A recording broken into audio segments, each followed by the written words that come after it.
To start our conversation, I want to go back to the beginnings when you moved to New York in the late 1960s as a young boy from Jamaica. Do you want to share maybe some memories of Jamaica? Yeah, it's a long story. I mean, you know, it started with my mother coming when I was three and a half years old. She was kind of pushed by my dad because he knew it was easier for the woman, the female, to come to get a job as a maid or an au pair. She was an au pair. And it was traumatic for us, me, my dad, and my three older sisters, because we only saw her one time in 3.5 years. That was in 1968 when she came back for a visit for 2 weeks. You know, but she was able to come and set the foundation and sponsor us to come over on May 17th, 1969. But again, you know, one has to look at history because her being able to come has a lot to do with the Immigration Bill of 1969, has a lot to do with white flight from the city into the suburbs. So, I mean, we were lucky in that regard that it was all about timing, right? But yet still she left. And you know, she was able to come. She sponsored the family, and then we reunited with her. But it was pretty traumatic, not having her around. And I know that more as I grow older because I'm able to reflect. That's one of the things about, you know, being as old as I am, and I'm an old man. But I was born an old man, actually. You know, when I was a kid, they used to call me the judge. You know, when I was a little kid, because they said this guy's an old man. I was born that way, right? So, you know, I reflect through my art, right? Everything goes through my art. You know, it's my religion. It's how I speak about history. It's how I speak about myself, the African diaspora, Lucy, my family. I mean, everything goes through my art. Religion. It's how I comment. It's how I, what's the word I'm looking for? It's how I memorialize Arthur Sims living in the 21st century, basically. So and in those first few years as a teenager here in New York, do you remember any sort of art encounter? I remember reading in the interview that you would go to the Brooklyn Museum, which of course offered you probably a great view on European art and art from all over the world. Do you have any fond memories of that time? Oh yeah, I remember it was the first museum that I went to on my own. I was in high school, and for some reason, well, I shouldn't say for some reason, because I'd always been interested in art. You know, again, this goes back to Jamaica. When I was a kid in Jamaica, I used to make little objects. I used to make my own toys. I used to make little bow and arrows, slingshots. Basically what I was doing is I was picking up on what's around me, you know, the culture around me, because Jamaica is a poor country, has good spirit, you know, amazing people. But, you know, rather than going to a store to buy a cart, you know, people would actually make the cart themselves. And as a kid, I picked up on that, and I think that's where I grew my love, my inspiration for creating. So it started there. So I always had that inclination in terms of just creating, right? So as you know, when I came to the States, I remember, I've told this story many times, I was in the 2nd grade, and it was around the time of the Apollo launch, people going to the moon, men going to the moon, because it was men at that time. And in the class, there was this kid. I mean, let's call him Anthony for not remembering his name. Anthony, right? And Anthony was off to the side. He was drawing Apollo spaceships and, you know, writing Apollo all over the place. And the teacher said, "Anthony, he's an artist." And I'm saying, I like to make things too, so I guess I'm an artist too, you know? So it's just this evolution of me, you know, coming to the realization of who I am. You know, I am the artist, right? But then I'm in high school. I walked to the Brooklyn Museum. I grew up in Crown Heights, and the Brooklyn Museum, it's Prospect Heights, Crown Heights, right? So it's about 2 miles, mile and a half from my house. So I walked. They had at that time they had an art school in the Brooklyn Museum. So that's where I bought my first art supplies, from the art school in Brooklyn Museum. But I also remember seeing shrunken heads, right, from South America. which they still have, right? These creepy looking objects. And when I say creepy, creepy is good in art, right? They totally creep me out. I guess now they don't put them on view because of all the political and social ramifications. But there are these shrunken heads because the bones were taken out, put in the sun, it dried and it shrunk, right? So I was totally inspired by that. I was totally inspired by the European art, the African collection that they have, the Egyptian collection. I mean, the Brooklyn Museum is one of the great museums in the world, and I had access to it, right? And it's just simply me just going and walking and finding it's in my neighborhood. So that totally inspired me, right? And here I am today, right? and then you went on to study art at the Brooklyn College, is that right? Right. And I was reading in the interview that you have done with Mark Godfrey in the book that you had many different teachers and faculty that you met, and one name stood out to me. It was Lee Bontekoe, who, of course, is a fantastic artist. And while, of course, the outcome is completely different, I think there are lots of rhymes between your work and the idea of using found material, but most importantly, the idea of kind of capturing many universes within one sculptural gesture. So do you have memories of her? Was she your teacher? And what did she teach you? Yeah, she was my teacher. But I worked in the sculpture studios when I went there. So even if I wasn't in her class, I would hang out with her because I'm hanging out. Sometimes the teacher would actually leave and say, "Arthur, just take over." I said, "All right." So it's just a conversation that I would have with my fellow students, which is basically what I do now. But, I'm the teacher now, so I have to be structured, right? So it's a little different in that regard. But yeah, Lee was great. I mean, I didn't know she was this world-class artist. I mean, because she would just, hang out and talk and, "Hey, Arthur, how you doing?" It's like, just talk, right?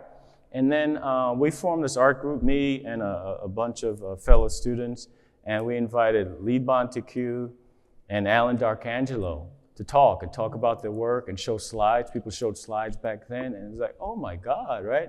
These are the people that are teaching at Brooklyn College? I mean, it just blew my mind, and it showed me, they knew about the art world. They gave me a grounding in the art world, right? And it just goes to show that, it could be just, an artist could be just an ordinary person. Ordinary, what does that mean, right? It could be just a guy down the block, right? You can, what am I trying to say? You could be a nice person, just a quote unquote regular person, whatever that means, and still be an artist. And in their case, be a great artist, because they are great artists, right? William T. Williams, was one of my teachers, a mentor. Sylvia Stone, I mean, she was one of my mentors. She was fabulous. Morris Dorsky, who was the chair of the art department, and Morris Dorsky was a character, man. Jeffrey Hoffeld is here. He knows Morris Dorsky, man, because back in the day in the 1950s, Morris Dorsky would tell me stories about Ed Reinhardt and Jackson Pollock, and who's the color field painter again? Mark Rothko, and how nobody liked their work. They were considered a garbage. And Mark Rothko would go to Jeffrey and said, not Jeffrey, go to Morris and say, why don't you buy a couple of paintings? Say, I don't want that garbage. Okay, I'll buy some drawings, right? So Dorsky bought some drawings. Those drawings that he sold at auction put one son through medical school and one son through law school, right? Just the drawings. He didn't think that the paintings were any good, right? And it puts things in perspective for me, because back then, I mean, there's this audio of Ed Reinhardt at Skowhegan in 1967, where he's giving a lecture, he's talking, and you can hear people laughing at him, right? Laughing at Ed Reinhardt. So, I mean, you have to be yourself as an individual, you have to be yourself as an artist, right? And me being an educator, I mean, that's one of the things that I try to impart upon the students. One has to be a thinker, right? Don't just believe what you're giving, especially these days, right? When all this social media and all this, fake information is out there, one has to be a critical thinker, right? And what was your art like when you were in college? I heard you were a painter. I was a painter, yeah. I never seen a painting of yours. Yeah, they're there. They're in the studio. Okay. You know, and I still have those painterly qualities, actually. Next book. Are Yeah, these paintings? yeah. It's in the next book. And, you know, quite a few sculptors started out as painters. I mean, I was a painter, and then I got into the Skowhegan School in 1985, and that's when I started to do more wall reliefs and do more things in the round, you know. But I still have those qualities, and they come out in the sculpture somewhat, but they definitely come out in the drawings. And if you go to my website online and just look on the drawings alone, and I think there's over 400 things just on the drawings alone. I probably do maybe 7 times as many drawings as sculptures. And when I say drawing, I don't mean on paper. It could be on any kind of surface, really. You know, it's an open-ended book in terms of what is what, right? You know, it's philosophy. What is art, right? And I want to switch gear and go to your sculptures. And one of the recognizable gesture of your practice is the art of assemblage, both on two-dimensional works, like your postcard series, and in many of the sculptures that we can see also here in the gallery. Can you talk a little bit about what it means for you, and if you have any other like art historical reference that are relevant, or you might not, and that's fine too. Yeah. I mean, that's a good question. It's a big one. It's a big question. You know, well, I'll give you a story, right? Lucy and I was talking to a good friend, right? She knew this kid from when he was born, right? And he lives in Seattle. One of my sister lives in Seattle. And we were talking to him, and he said, "Oh, you know what, Arthur, I mean, your sister just gave me 2 paintings that you did." I said, "Yeah, what did she give you?"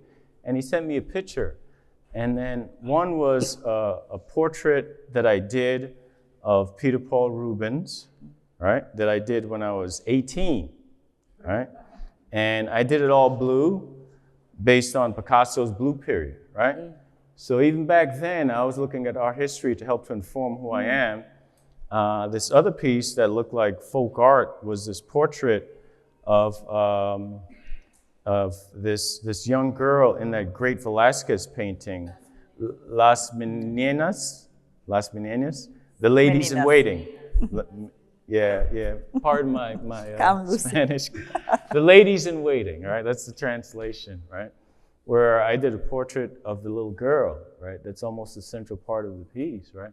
So even back then, I was looking to history to help to articulate who I am.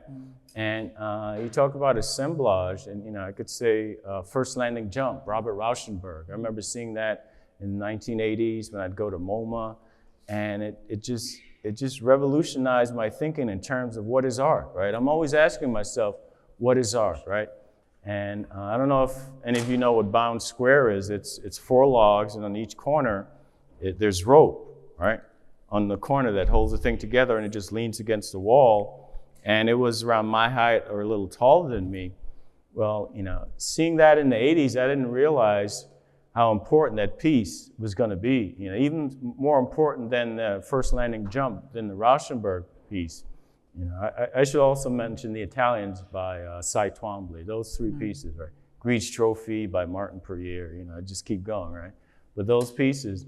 But when in the late 1980s, early 1990s, when I was creating these sculptures that were made with various objects, right, that came together, I needed some kind of a unifying element. And at first, I tried painting, but it wasn't enough. It wasn't physical enough, and it didn't have the type of skin that I was looking for. But then reflecting upon Bound Square by Jackie Windsor, why don't I try rope, right? Why don't I try hemp rope, right? And for those of you who know about Jamaican culture, what does hemp rope mean, right? You know, the ganja plant, marijuana. So it has that cultural aspect that refers back to who I am, back to my culture, and back to Jamaica, right? So it had multiple meanings for me, right? Oftentimes, you know, I use objects or images that sort of have multiple meanings. The meanings can even contradict themselves, which is, it is what it is, basically. So I would say, I came to assemblage through looking at art history and in particular Robert Rauschenberg, Jackie Windsor, Martin Prier, even Cy Twombly. Right? Yeah. And I want to stop for a second on the object and materials that you choose. Of course, there is plenty of information in the book, but take us with you on a normal day of your studio practice or out of your studio practice. I'm curious to hear, if you have a process about finding these objects, but also what attracts you. Is it a sort of symbolic value? Is it a inherent, formal aspect that you're attracted by them? How do you pick your objects? All of those. Okay, let's move to the next question. It would depend on the object. And sometimes people give me things. Sometimes people give me objects, oh, I'm going to save this, Arthur can use it. Or they might know, he uses toy cars or horses or whatever, and they would save it. And sometimes they mail me things, right? And I remember getting this box of bottles and toys from Aspen, Colorado. We have really good friends there. And, Arthur can use this, and I appreciate that. I really do. And it's important because a painter uses obviously paint, right? Blue paint, pink paint, different brands. But me, as one who uses object, that's my paint, right? So if I see an object that I like, on the street or in a secondhand store, I will buy it, not knowing what I'm going to use it for, but I'm just attracted to the object for whatever reason. It could be political, it could be social, it could be cultural, or it could be the smell or the color, right? I'm attracted to it, and I take it to the studio, not knowing sometimes what I'm going to do with it, but eventually I will do something using it. And tell us a little bit about the act of putting these objects together. You just mentioned the rope, and I want to return to that. But what I'm curious about is how you approach this gathering and this bringing these objects together. Do you have a sense of, I can see a lot of storytelling in your work, but I wonder if you start with that idea or it's, do you know what these objects will look like in the end? No, that's a hard question because it would depend. It would depend on the objects that I'm working with and how I'm feeling at the time, a song that I'm listening to, because I listen to songs all the time when I work. I mean, I make these playlists that are like 10 hours long, 14 hours long, and I just pump it up, right? And sometimes, I get inspired by a song, right? Oh, the song is saying this, so let me try this based on the song. So it's kind of hard to sort of answer that question, but it would depend on the object itself and, the thought process that I'm going through at that particular time. There are certain things that have cultural reference that I see right away, social reference, so on and so forth. But for the most part, I sort of improvise as I go along, free associate, right? But I've been doing it my whole life. So, something's going to happen because I've been doing it my whole life. So do you ever go back to older pieces and change them? Yeah, sometimes I do. It's very rare when I do that, but sometimes I do. I go back and I kind of tweak. There's a piece in the room over there, one of my older rope pieces, the one that looks like a vessel and has things coming down on the side. I think it's called Discard, right? With the orange crate. The orange crate is from MoMA, by the way. They were throwing it out and I got it, right? Yeah. But on the front, there are drawings, but where the drawings are on the back, I think I went and I pasted some more information on the backs of them. So, there are times where I do go back and work on pieces, but it's kind of rare. I want to go back to the use of rope, hemp, and wire, which is, of course, very iconic of your practice. There is a wonderful essay by Robert Storr in the book, which is reprinted. It was actually one of the very first critics wrote about you. I believe it's a text from 2005. Yes. I don't remember what the occasion was. Yeah, it was an exhibition. I had gotten a Creative Capital grant, and the thing about Creative Capital is they don't just give you a one-time grant, they support your project over a number of years, and this is one of the projects where I had a show at this space called 5 Miles, which is still there. It's nonprofit on St. John's in Brooklyn, not too far from the Brooklyn Museum. So I approached Rob's store and asked him, would he be willing to write an essay? He said, sure, I will do it. And so that's where it comes from. It's a beautiful, beautiful essay. I urge you all to read it. Yeah. And he talks a lot about the act of wrapping in your work. And I love that he compares it to a fish net that contains a multitude of fish while also obscuring it. And I want to read a little quote, if I can. And I'm quoting, this webbing simultaneously defines the overall shape of the piece and partially obscures its details, evoking a porous version of a Man Ray's famous surrealist work, The Enigma of Isidore Ducasse from 1920. Of course, many of you know what this work is. It's a very iconic surrealist work. It's basically a blanket wrapped around a mysterious object and tied together with rope. But what he's bringing up is a very interesting notion of the act of wrapping as a gesture that keeps the sculptures together, keeps this universe together, while also obscuring it. So in a way, it's saving it, but also concealing it. So I wonder if you can talk a little bit more about that. Yeah. So it's interesting you said about the rope, or Rob, wrote about the rope, because it's a binding agent, plus it comes together to create a skin, and has a particular smell too. Sometimes you can go to my work, before you reach the work, you can smell it, right? There's something to be said about concealment in certain African cultures, where you would have this object in kisi pieces from the Congo, where you would have these objects, these figures, and they'd have various, I don't want to say knives, but nails and metal objects that's sticking into the figure itself. That object is made by two people. It's made by the craftsperson that makes the object itself, and then the shaman, right?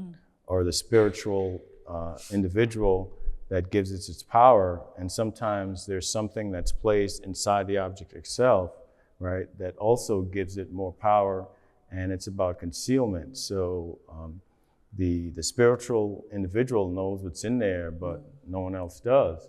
So that's an interesting thought to me, So in some of my pieces, like there's one called Arc from 1989 to 1992, and that's an interesting piece because that's one of the earlier pieces where it started out with the objects and it was painted, but the paint didn't satisfy me. And then after looking at Jackie Windsor is when I started using the rope. That thing probably weighs over 600 pounds now, maybe 800 pounds. Don't ask me what's inside of it. I don't even know what's inside of it, because at this point it's so old, right? So that's about concealment. And then as my practice moved along, I started opening up the inside, so you can actually see through the sculpture itself. You can actually see the structure. And the structure is always a part of the work. Just like with my drawings, a lot of times, you could see the sewing, you could see the tape, and it's meant as structure, but it's meant as part of the iconography of the images of the piece that put the piece together too. So, and then as I moved along, I started using wire that has different properties, that has light reflectance, so on and so forth. And can you expand a bit on the notion of spirituality within your work? I look at the sculptures and I think they really talk about a sense of vulnerability, and to me, it's, I respond a lot to the idea, the stitching, the holding together, the mending, and as I write in my essay, like a memory of something similar to what the arte povera artists were doing, is especially someone like Alberto Burri with his burlap. But I wonder if there is also a more intimate and profound dimension in this act of mending that, I don't know if it's your own spirituality or your own, beliefs. Yeah, well, I'm the maker, so it has, it does refer to me, but then it refers to, Burri, and I looked at the Art Povera guys in the 1980s, again, as a student, So, my art is grounded in, definitely who I am, but, what I've studied, places I've been to, people that I've known. So, I always look to art history, like I said before, to help to articulate who I am, right? You look to the past to, to try and say who you are and to project towards the future, basically, is what I'm trying to say. So, I'm always looking to history to help to ground me into. But your sculptures and your work is also very personal, right? There is a sense of, you often include parts of your own body, your hair, your nails. It's some of the sculptures almost function as reliquaries, or they are holders of your body, or your traces of your body. So they're my direct DNA basically is what it is. And I didn't answer the question about spirituality. I mean, I've studied cultures that speak to spirituality through their art, and even in some cultures, they don't necessarily call it art. It's more of a social object, right? Because it's not considered art, but we, in the Western world and 21st century, we've come to call it art because it's influenced. We call it art because we call it art for various reasons. I shouldn't just say that. And it's come to influence artists from our world, basically, which is what happened with me. I do believe in spirituality. It's not like I have a religion, because I don't have a particular religion. But I feel that I connect to the universe through putting out, good deeds, good thoughts, through my work, and I really do believe that. And, especially today, we really need things like that. There's so many bad things that are happening in the world, So I try to be as good a person as I can. Of course, I don't succeed most of the time, but I'm still trying, right? Is there also like a sense of? Is it also a meditative gesture, because it's such a repetitive gesture? So I wonder if it's also a way for you to, meditate. It's a meditation. It definitely is a meditation. I've used that word. It's like I said, I go to my studio and, I turn on my music and boom, I just start working, right? And it's just this flow that happens, with me listening to the music, with me doing the work, and it's a meditation, just like I do my meditation with my exercise. I do my meditation with my artwork, So it all ties together. One of the recurring aspects of your sculptural practice is the idea of movement, the use of many wheels. We see some also in the gallery here.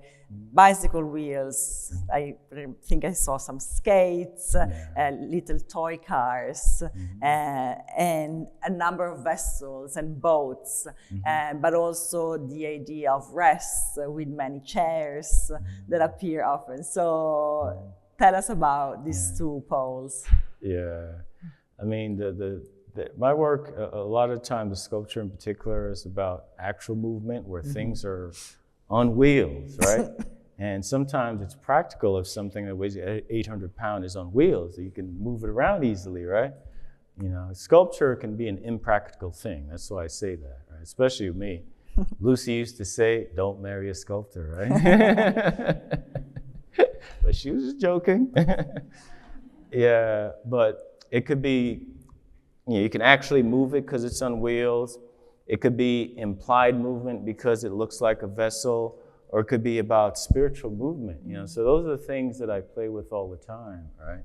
And again, I use a lot of toys, or sometimes my work, they look like toys. And again, it goes back to when I was a kid in Jamaica, just making those things, right?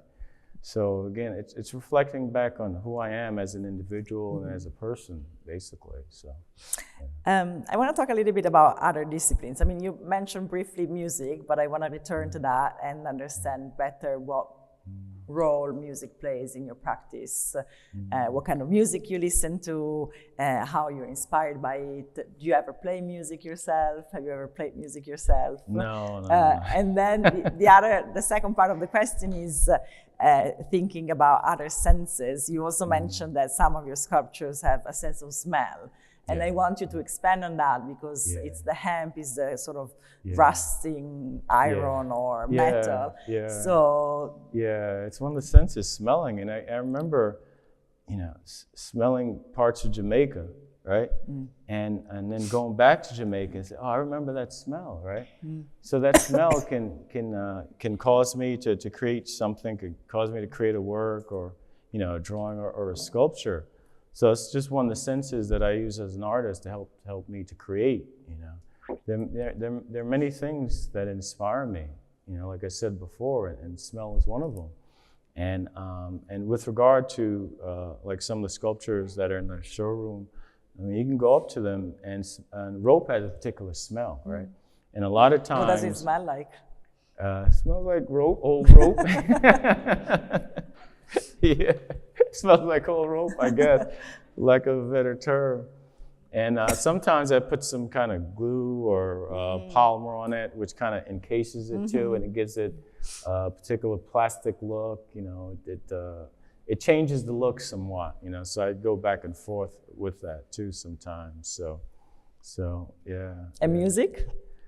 Oh, I mean, I'm Jamaican, man. Music is everywhere in Jamaica, really. You know, I grew up with music, and it's in my family. I mean, one of my uncles, Scully Sims, it's spelled two different ways, right?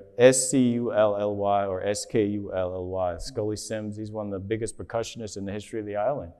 You can Google him, actually. You know, he and his partner, his musical partner, Bunny and Scully, they created the first record in Jamaica in 1953 that wasn't calypso, right? So I grew up around it, right? I mean, you know, Bob Marley used to live in my neighborhood, right? You know, I wasn't around then because I wasn't born, but my parents remembered him, and my two older sisters. I remember in the 1990s, we went to Jamaica, and we went to where Bob Marley is buried, right?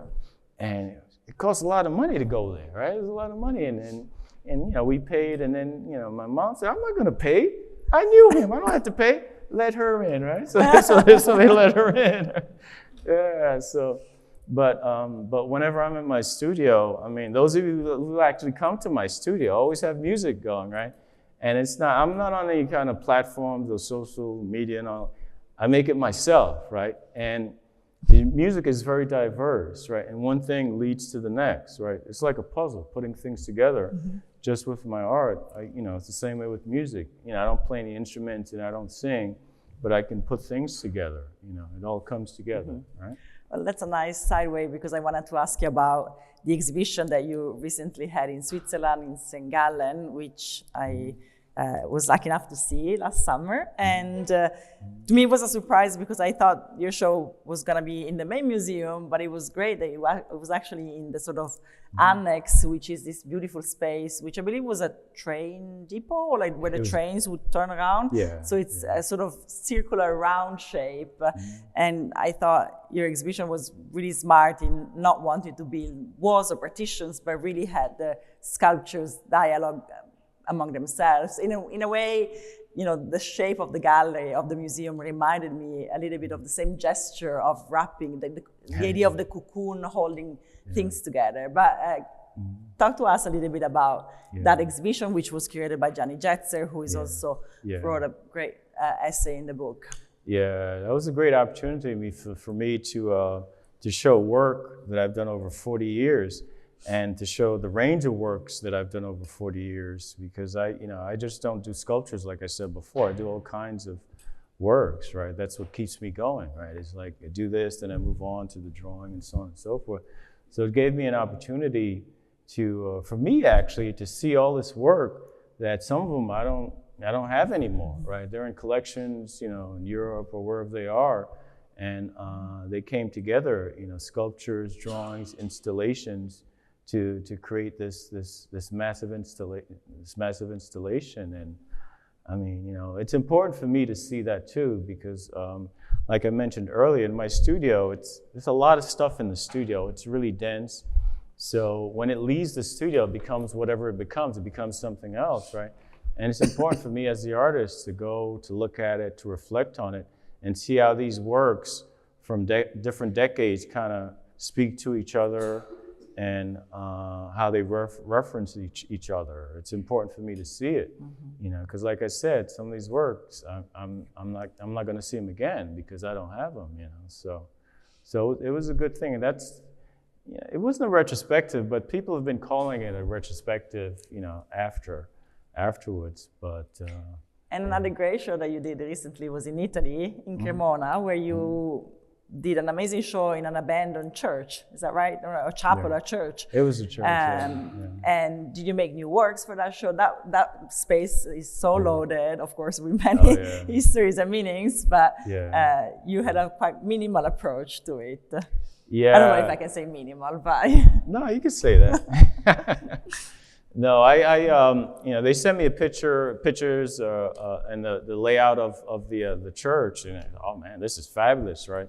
It's a church, deconsecrated church, 17th century, that is had its beginning back to the 11th century. Had 60-foot ceilings. It had some frescoes that were fading. It was just an amazing thing. And then, we got to go to the church to look at it, and it's like I was blown away even more, because I get inspired by objects, things, and buildings, right? So I was totally inspired.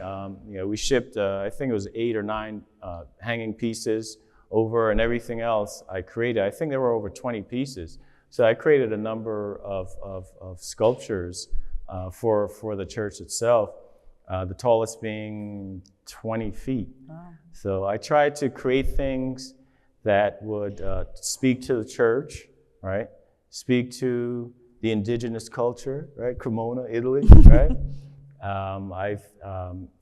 Before I went, the people that were sponsoring me, they got all these objects to me, and one of the things that they got was a guitar, right? And I mentioned the guitar because Cremona is Stradivari, right? Stradivarius, that's where it's from. So, and I wasn't even going to use it.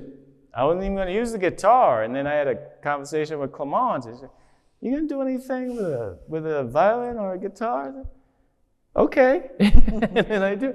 So sometimes I do take suggestions, is what I'm saying, right? Always good to listen. Yeah.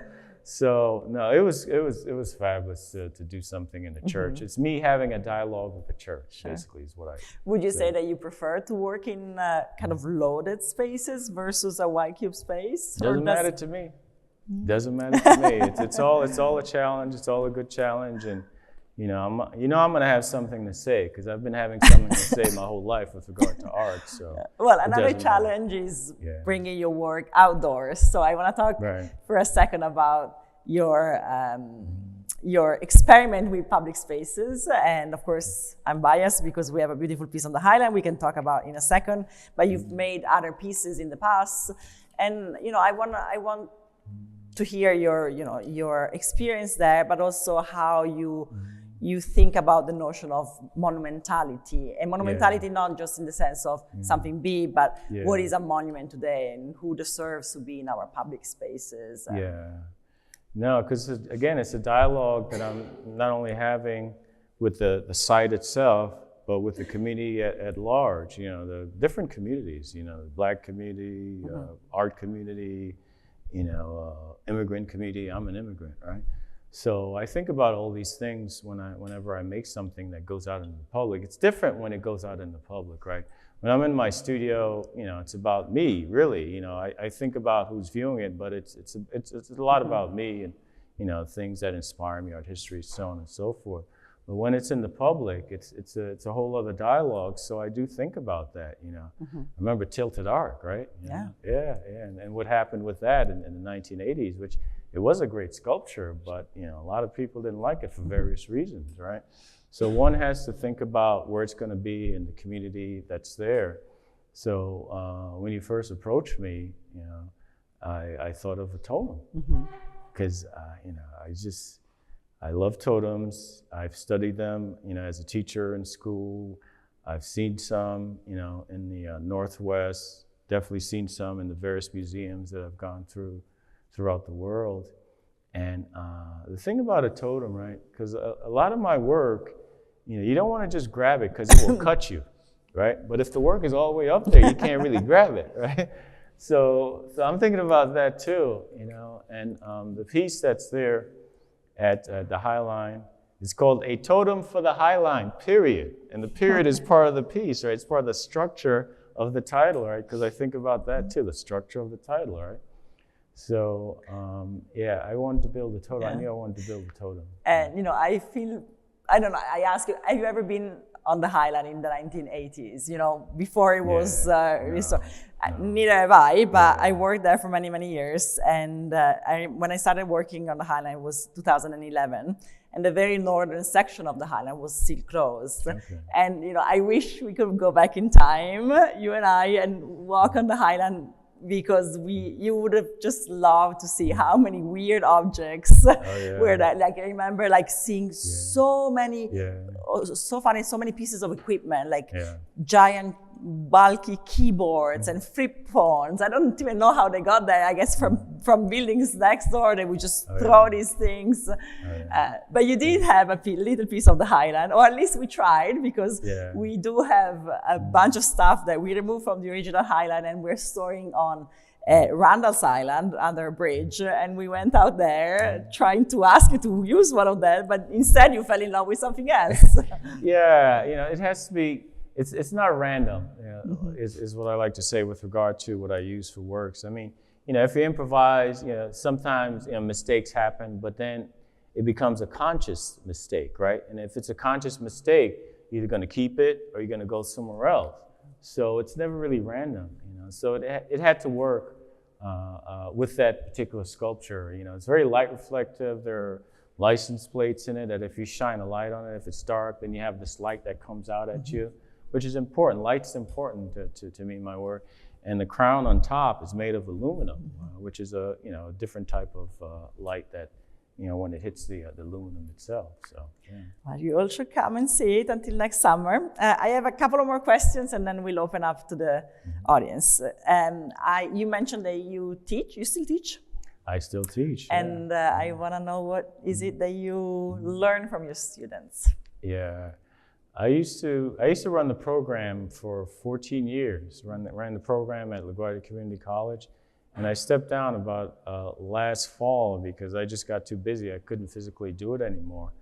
And I mean, you know, running the program, I say run the program because I did it for so long. Again, it's like putting a puzzle together, right? I guess I like puzzles, but I don't like puzzles really. I really don't. I like putting things together, right? So to me, it was about, you know, putting things together, you know, making the program professional, having great people. Some of them are here, you know, to be colleagues. And in terms of the students, LaGuardia is one of the most diverse colleges in the country. Over 63% of the student body are from elsewhere or from outside this country, like me. I'm an immigrant, you know, just like a lot of them. And I think it's an important thing to see someone who's an immigrant, just like most of them, you know, to say, oh yeah, you could do it, you know. You know, you study, you know, you get a little lucky, you have people that are in your corner, you can do it. And I tell that story every class because I feel it's important to inspire the students. And in terms of the kind of work they do, they're very talented. You know, they might not have the art history like at a Cooper Union, where I taught at Cooper Union for a couple of years. I mean, but they have a lot of talent, but they don't know how talented they are. And I'm here to say, yeah, you're good, you're good. And, you know, keep up the good work, right? You know, so I take it seriously. I really do take it seriously. It's important to pass it on. I'm here because of my family, you know, who I am, and my teachers, right? So I try to do the same to the students. Of course. And my last question is about writing and drawing. You mentioned your drawing practice, but I would love for you to expand a little bit on it. You can also see some special editions of the books right there, right? That have a cover with a special drawing. But that, I'll let you speak about that. And then I want to hear you talk about writing, because some of the sculptures themselves contain fragments of very personal letters that you can sometimes barely read, but then other surfaces are covered with sort of obsessive writings or calligrams. So I'm just curious to hear, you know, you talk about. Well, that. Obsessive is the word, basically. I'm obsessive, You know, writing to me is they're gestural marks, right? You know, prior to coming here, I have notes that I always go over my notes. I'm looking at they're my down writing. there. And sometimes I can't even read what I write. But at the time when I wrote it, I could read it, right? So it's all about the gesture, right? In some of my works, particularly the series about my mom, there's 17 pieces and portraits of Isema Sims. My mom was Isema Sims. There's 17 that come together to create one piece, right? And they're her letters, right? Again, it goes back to my history, our history. You know, when she came to this country, my dad is from the city, she's from the country, right? And when you're from the country in Jamaica, you're talking about, you know, it's like the 1800s in this country, right? So when she came to this country, she was gonna stay with her niece who was her contemporary. She went to Kennedy Airport, got off, took a cab, and then she was in front of, you know, my cousin's house, you know, her niece's house, but she didn't know how to get into the house. And so she asked a mailman that was passing by, and how do you get into the house? He started laughing at her. You ring the bell. She didn't know what a doorbell was, right? So, so she left her whole family, all that she knew back in Jamaica. And so the only connection she had, other than the one time in 3.5 years when she came to see us, was through writing, right? So she started writing letters. And even when we all came to New York and reconnected with her, May 17th, 1969, I remember that day well, right? She kept that practice of writing because it gave her a connection to whomever wasn't there, right? So it could be somebody, you know, she's in New York, could be somebody else in New York. So I always thought that was profound, right? You know, I don't have any letters from back then, but as I grew older, as an adult, you know, I collect things, right? People send me things, people give me things, I don't throw anything out, right? And I was collecting all those letters, not knowing what I was gonna do with it. And then after my mom passed in 2015, I wrote a proposal to go on sabbatical from teaching, and I said I was gonna do a metaphorical portrait of my mom, and that's what I did. You know, these 70 pieces that actually have her letters in the works themselves. You can actually go and you can read the letters that my mom wrote to me, wrote to Lucy, right? And if, like, you know, my sister knows some of these letters are in the piece, she'd probably kill me because it talks about her, not necessarily so good all the time, right? You know, so, but it talks about me too, you know what I mean? But that's just the way it is. It's just part of life, you know, and I think that's profound, right? It's a direct connection. And then when I was a fellow at the American Academy, and from 2002, 2003, the American Academy in Rome, early on in the fellowship year, I got a conversation together with this writer, Peter Orner, and I said, oh, I like writing. If you give me something, I'll put it in the work. And the next day I go to my studio, open the door, and he shoved all this paper. He was really obsessive, just like me. And we started this collaboration, you know. And the writing that he gave me was actual manuscripts that he would give me. I'd put them in artwork, and, you know, he would transcribe them. He wrote with a pen, and because it gave more connection to the story, right? So also, I thought that was profound too, is these connections of who these people are, right? And it's almost like a lost art. You know, people on their devices all the time, you know, and the writing is like coming from you, right? Sure. The mark itself, right? It's gestural, it's calligraphy, you know, so that's what inspires me, you know. Well, that's a beautiful way of ending. So thank you so much, Arthur. Thank you.